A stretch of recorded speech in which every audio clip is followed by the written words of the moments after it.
अभी अम्बुवासी का जो जो पर्व चल रहा है, ये बहुत स्ट्रांग पर्व है। आपने देखा होगा इसके पहले ही जगन्नाथ जी का रथ यात्रा, उसका उसका और ये अम्बुवासी का, ये दोनों हमेशा एक दूसरे से मेल खाते हैं।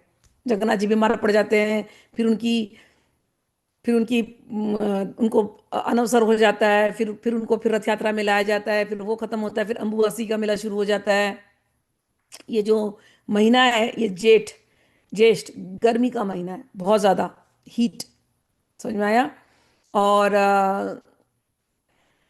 ये one of the most fertile period universe के लिए है। गर्मी का जो पीरियड है, जब हीट बढ़ती है तो फर्टिलिटी के लिए वो पीरियड सबसे अच्छा है। ठंडी जब होती है तो फर्टिलिटी की पीरियड वो इतनी अच्छी नहीं होती है। तो ये ऐसा फर्टाइल पीरियड है।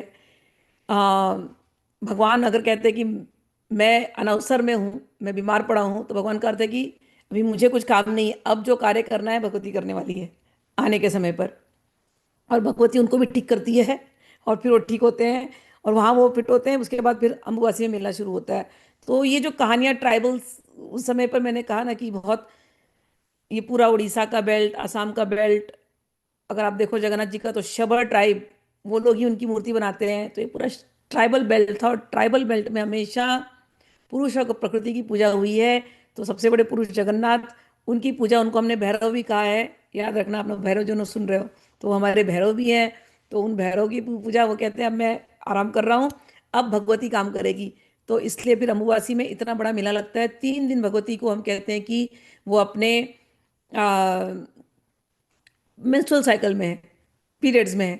तो वो इसलिए कहते हैं कि अभी 3 दिन भगवती आराम करेगी, और उसके बाद फिर फर्टिलिटी का पीरियड शुरू, उसके बाद भगवती देना शुरू करेगी। इसलिए 3 दिन मंदिर बंद होता है, जहाँ भगवती तैयार हो रही है, क्या, आप लोगों को आशीर्वाद देने के लिए। और जब 26 तारीख को जब जब खुलता है पट, तो वहाँ भीड़ मच जाती है। तो इस समय अम्बुवासी में, अम्बुवासी का अर्थ होता है जो अम्बु में बैठी हुई है। अम्बु यानी पानी। तो वहाँ जो मंदिर होते हैं कामाख्या के अंदर, वहाँ जल की पूजा होती है। ठीक है? तो अपने घरों में जब आप कामाख्या की पूजा करें, तो आप, कामाख्या देवी कोई ऐसी मूर्ति नहीं है कामाख्या की, जल, बस जल ही, जल की ही पूजा होती है। समझ में आया?